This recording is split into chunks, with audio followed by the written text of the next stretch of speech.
I was born in Cleveland. I was a kid there. World War II was over. Parents. That was their standard era. That I was born in '55, so early '60s. I'm a young kid listening to the Beatles on rock and roll radio, on AM rock and roll radio, and growing up in a little subdivision of a bunch of other World War II vets who were all there, and it was standard Wonder Years kind of an upbringing, I guess. Yeah, but I was always enamored with radio. I always loved radio. As a kid, even I remember being a DJ, playing records on my 45s on my turntable, and being able to talk it up and hit the riff, as they say. When I went to UNO, we moved here my junior year in high school, and then I went to school at UNO. Where'd you go to high school? Benson. Which I found out that when you move away from Omaha and you tell people that your high school mascot is a bunny, they think you're drunk and making stuff up. We almost got kicked out of school, though, one night. A buddy of mine, Dave Haydart, and I, and a few others, went and brought a band up. After everybody went home, at 6 o'clock at night or so, we brought a band up to do recording in the studio. And we were talking a full band. Drums, keyboards, amplifiers, okay? About a 6-7 piece band. And they all brought their girlfriends, groupies, wives, whatever, and a couple of friends.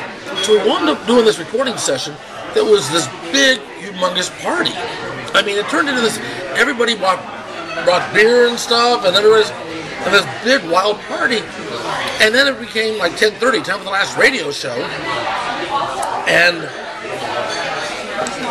I believe it was me, although it may not have been, but it's my story, so I'll say it was me, that said, what we ought to do is, instead of playing records tonight, we ought to just do live music. Let's put the band on. Had a job offer, and I thought, you go to school to get a job. Where's Green River, Wyoming? Good question. You're right. Where in Wyoming is it? What's there? Rock Springs. Not far from Pinedale. No, actually, it is pretty far from Pinedale. Kimmerer is not far. Southwest corner of the state. It was a fascinating place to be back then. It was as close to the Wild West as you're ever going to get. It was a great experience for me, for this kid from Cleveland, to be living in this small town in Wyoming.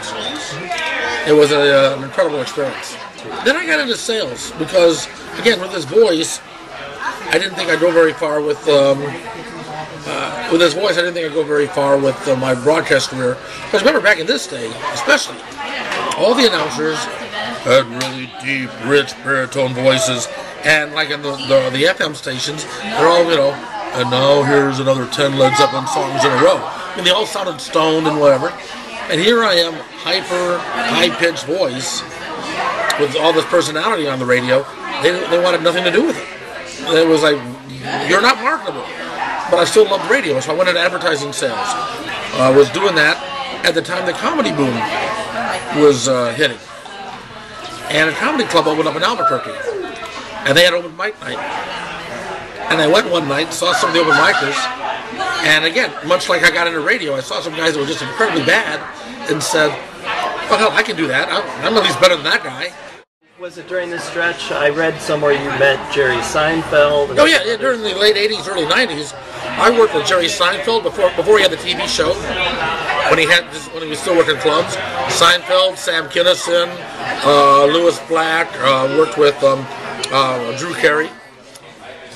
And as I was getting tired of the road, because it kills you, it wears on you after a while. These guys that do it their whole life, I don't know how they do it. I was getting tired of the road. I wanted to come back to Omaha, and I talked my way into a job at KFAB. I said, look, I've got a comedian background, I've got a comic background, I've got a radio background, I can do talk radio. They gave me a shot, and that's how I got into it. One of the changes, the transition from music to AM to FM, that was a major change. More competition out there. Had changed, more stations were up. It's still, when I first came back, it was still a business where people only had an AM or FM or maybe 3 stations or so, and you had 5 or 6 different companies around town, so there was a real competition. By the time I came back the second time from Kansas City, it had changed to the point where you had 3 companies owning everything, and you didn't even really compete You competed as a cluster, not as a station. Oh, here in town? Oh, over the years, yeah. Oh, there's some great ones. I mean, Dave Wingert, back when he ruled the roost here, as a morning DJ. I mean, what Todd and Tyler have accomplished over the years. Todd and Tyler, they know their audience, and they deliver to their audience, and they've done a great job with that. I have a lot of respect for them. We've had our battles, but that's all good old-fashioned radio wars. But I have a lot of respect for Todd and Tyler. I mean, Gary Saddlemeyer. Gary Saddlemeyer is the dean of radio, what he's done and the heritage that he's had with KFAB. I have a lot of respect for these people. I know I'm leaving people out, and I don't mean any disrespect for anybody, but yeah. And radio does that better, I think, than any other medium. I think radio makes a connection with our audience better than any other medium, whether it be mass media or niche media. I think radio still does, because there's something about that connection you make with the audience. When they're listening to you, they're listening to you. They're brought into your world. If you're doing the job right, you're bringing them into your world.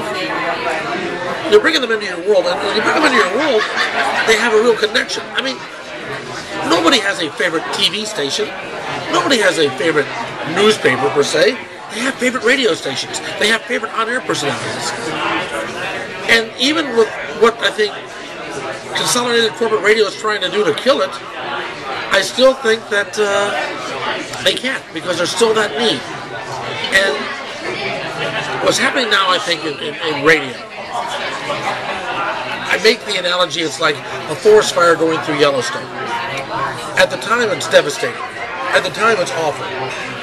But a few years later, it grows back stronger and lusher than ever. Is there something about this place? There's something about Omaha. And I don't know what it is. I love this town. And I don't know why. I've lived all over the country. I mean, I've lived in Wyoming, New Mexico, Atlanta, Kansas City. I keep coming back to Omaha. It looks like I'm going to have to move again. I'll go and I'll do a good job and I'll make the best of it. And I'll be, I'm sure that I'll get used to wherever I end up, and I'll eventually love it. But I have a passion for Omaha. I don't know what it is. Maybe it's just the fact that, the Heartland, good people. Maybe it's kind of an underdog, Omaha. Going forward, look in your crystal ball. Where do you think we'll be 5-10 years down the road? It's going to be a very crowded marketplace, because everybody and their brother is going to be able to do their own podcast, and so it'll be very crowded. It's going to be tough to break out of that clutter. I think if you're involved in the mass media like radio or TV or some other mass media, it'll be easier to at least break out a little bit and get your name out there. There's going to be a lot more opportunities to get the information, but at the same time, it's still going to boil down to, am I communicating with the listener?